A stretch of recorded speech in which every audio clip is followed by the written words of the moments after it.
Hey Gearheads, and welcome to Garage Talk. I'm Corey and this is a 2024 Dodge Hornet GT. This is a vehicle we've had on the channel a couple of times now, including this exact spec, color and all. And so in this video, I am going to be responding to some of your comments on this vehicle after having lived with it for a week. Stay tuned.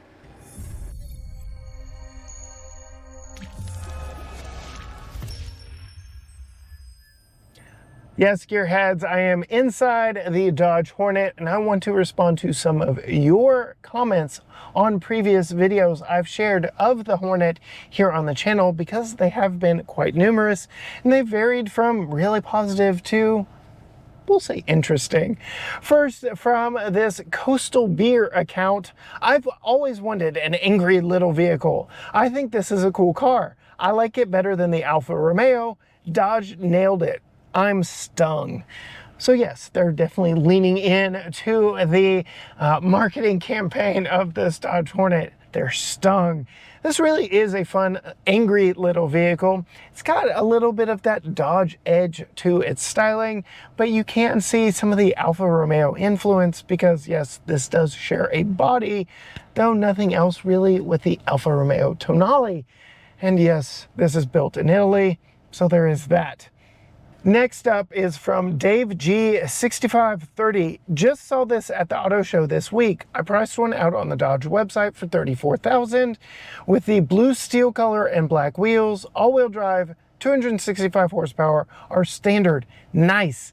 In my opinion, this would be a great alternative to other crossovers in the price range that have considerably less horsepower and have all-wheel drive as an option. Only other crossover in this price range with the same horsepower and all-wheel drive that I can think of is the Mazda CX-5. But I like the looks of the Hornet better, and as well as the 9-speed auto versus the ancient 6-speed in the CX-5. I hope it sells well. It's nice to see a crossover in the smaller size with 265 horsepower versus all the other ones with below 200. Forester, RAV4, CRV, all priced in the 30s. And I could not agree with you more. I have held that the only true competitor to this is the Mazda CX-5 in its fun to drive aspect. And I've been in a lot of crossovers in this segment, including the new 2025 Hyundai Tucson, the new 2025 Chevy Equinox, both of which slot under 200 horsepower and 200 pound-feet of torque in their most popular trims, and you really can't even get more than that in the Equinox. So yes, this is a very fun vehicle in a very, very prolific class in the automotive world. It is necessary for automakers to make a compact crossover, and this is Dodge's take on it. Unfortunately for Dodge, this is built in Italy and kind of comes with a little bit of a stigma with it. It comes as the brand is killing off the Charger and Challenger V8 vehicles with an electric or inline 6, Challenger Daytona, coupe and sedan and hatchback and EV, and the brand is in a little bit of a transition, and I feel like this Dodge Hornet really bore a brunt of that, kind of signaling the new Dodge moving forward that a lot of the old faithful just didn't really want to get on board with. But you absolutely nailed it against its competition, getting all the other stuff out of the way. This really is a fun and compelling vehicle. Next up, Mixed by Fiat Cat. Interesting name, says, I like it. Sure, it's better looking than the CX-30, RAV4, HRV, etc. And yes, Fiat Cat, you've got a few of your vehicle classes mixed up because the CX-30 and HRV really compete in that subcompact class. But yes, this is a fun, entertaining vehicle from Dodge, so thanks for that. Next up, Sergent Doodle. Really like that name. I'm excited to get mine, man. I've had one on order, just wondering how roomy did the interior feel in the driver's seat. Thanks for the sneak peek. That blue is very nice. So this is from my very first video checking out one on the show floor of the Houston Auto Show. I can say at 5'10", it's very roomy. I can sit behind myself just fine with zero complaints. Yes, it could be larger. Yes, Hyundai and Kia offer larger vehicles in the same segment when it comes to back row space, but I feel like this is a completely dailyable vehicle for the compact class, not the subcompact, and kind of bridges that gap between what Dodge used to be and what Dodge is becoming in the more economical but still fun to drive. Next up, we have one from Mr. Oversteer 3739. Man, Chevy is out there making rounds with the C8 Vets, and now they've introduced the E-Ray. Ford already showed off the new Scat Pack killing Mustang. There will be internals from the GT500 in drift mode. Plus, Ford is also going into Formula One, and Cadillac is also going into Formula One too, and even made a Le Mans race car. But here, Dodge is making a rebranded Alfa Romeo Tonale, a new EV charger that's supposedly going to be impossible to mod without going through direct connection. Dodge has just lost all of my respect at this point. And I feel like that is one of the reasons why this vehicle has earned the title of worst selling vehicles in America, besides the fact that some of my friends up in Colorado introduced a video on this very early on where they broke it, testing out the all-wheel drive system, not really doing a lot. But yes, when you take this vehicle in the entirety of its brand and its competition and what Dodge used to stand for to what they're kind of transitioning into, this Hornet really bore the brunt of being the poster child for the new Dodge. Yes, it is built in Italy. Yes, it is shared on a body with the Alfa Romeo Tonale, but the suspension, the drivetrain, all of that is pure Dodge, though it is, yes, a watered down Dodge because it is a Turbo 4, not a loud, raucous V8 that the brand has become to be known by lately. And yes, you mentioned the Vet, the Mustang. A lot of fun V8 cars are still being made and sold here in America, but Dodge is taking a break from that. And yes, I guess this car bore the brunt of that. A lot of people perhaps are protesting the entire brand, starting with this one, with the death of the Charger and Challenger, and making way for the new Inline 6 and EV options. Next up, Jay's A11. Nice looking CUV, that's for sure, but I can't say the RT model is a performance oriented by looking at the 0-60 time of 6.1 seconds with power shot. It's not really delivering what the Dodge RT model promises in their other vehicles. Ford Escape ST line does it in 5.5 seconds. Ford doesn't even advertise this as a performance model like Dodge does for the RT. Yeah, you bring up an interesting point because the last Escape that we had was not an ST line, but I really did not like that vehicle. The Ford Escape, I believe, should be a worse selling vehicle than this Hornet.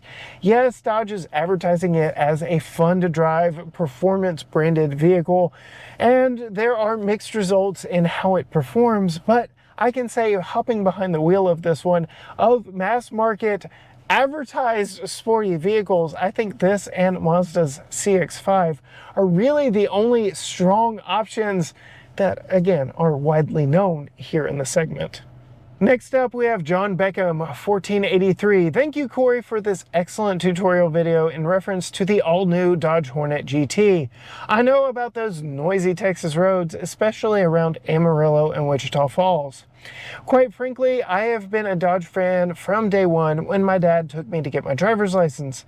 My first car was a 66 Plymouth Sport Fury 3 with a 383 V8. I've had 5 Dodge Neons and now a Dodge Dart SXT, to mention only a few. I can tell that you seem to like the new Dodge Hornet. Take care and thanks again. Yes, I do like this. And no, this car does not deserve its worst selling vehicle reputation. It really is as fun to drive as I make it out to be here on the channel. I have enjoyed my time in it.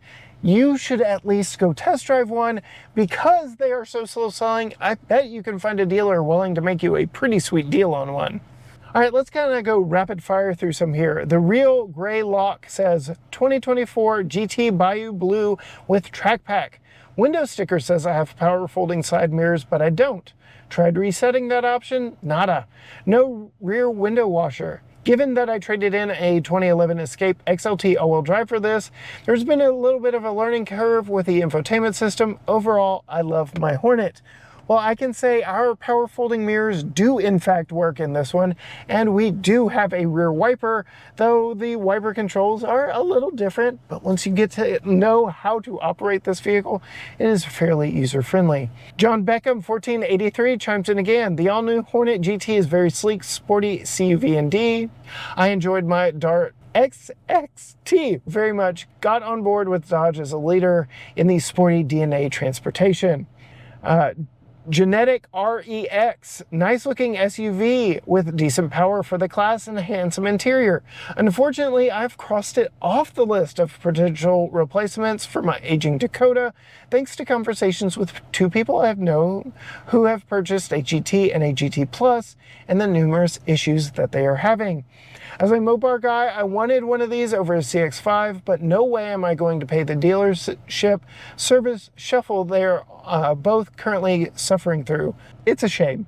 Yes, I know that when this vehicle rolled out, it was having some reliability issues. Dodge is known for having reliability issues, but since that comment was left, Toyota, a brand renowned for their reliability, has had to issue a massive recall on their Toyota Tundras, replacing all of their non-hybrid engines in the Tundras. That is a massive undertaking. Yes, Toyota stands behind their vehicles, but Dodge would too. Although it sounds like his friends are going through some stuff. I only get to test these for a week at a time, and I've only noticed a few kind of hiccups in the software, so I really can't speak to the longevity of these, and since they're not selling, there's not a lot of user information out there in the world either, sadly. Next up, Zing Drew says, dig the Oilers hat, go Earl. Love you, Blue. This is actually made by a friend here in East Texas. It's meant to look like the Oilers hat, but you can see it says ETX for East Texas. Huge thanks to Biggie Texas Hats. I will link their website down in the description below. Next up, East Texas Engineering 3489. Honestly, at under 30K, you will rarely find a car that's quiet during road noise. I really want to start seeing these fixed up with a larger turbo like the SRT4 was. The Hornet has lots of young buyer potential with the Evo gone and the Subaru RX not having much competition anymore. Time will tell. The only thing I see that's dumb with the Hornet is Dodge stepped back to what I call the Mercedes and Toyota radio design that doesn't belong. Looks like they just stuck an iPad on the dashboard and called it a radio. This is commonplace in Toyota, Mercedes, not Dodge, Ram, Jeep. I hope you can do another review on a road course one day. Thanks, man. Keep up the reviews. Thanks for watching. And yeah, I can see your point there. Cole G2U said, I wanted one until I saw it's a 4-cylinder. It's still beautiful, but I think I'll hold off a few more years. I know they're stepping into a new green era, but this girl loves her speed. I'll keep my Challenger for a bit longer. Yeah, if you want a big V8 and you want a Dodge, yeah, keep your Challenger. Next one, Becky Conley. Don't like the color. Yeah, no. This one is definitely a controversial color. And lastly, Michael SC5QJ says, I bought a GT back in January and I love it. Traded a Challenger RT for it that I'd had for 9 years. His second Challenger. Nothing wrong with those cars, but I've been driving Challengers for 16 years straight, and I wanted something a little different with some respectable performance and handling. The Hornet definitely was what I was looking for. It is very practical for daily and very fun to drive. Performance, while not the same as a Challenger with its Hemi V8, is still pretty impressive for daily applications. It's definitely fast enough and handles very well, especially on twisty back roads, which I drive daily. I got mine for $36K with track pack and blacktop and cold weather packages and couldn't be happier. It is both a looker and a driver. And that really sums it up. Yes, it is not the Dodge we are all used to. There isn't a big loud V8 under the hood, and it powers primarily the front wheels, but all four wheels versus tire shredding those back wheels. But for a Dodge that is meant to sell in high volumes, this really is a good vehicle, and I really wish more of you were buying them. Be sure and hit that subscribe button down below and ring the bell so you are notified every time a new video drops from us. Go find another video I did on this exact vehicle explaining exactly why I think Dodge is having such a hard time selling these, because really on paper there isn't much that would discredit this against its competition, and even here with real seat time in it, there isn't much to discredit it either. Find us on all social media channels: Facebook, Instagram, X, TikTok, Threads, YouTube, you name it. Everything is at GT Garage Talk, or you can go to gtgaragetalk.com.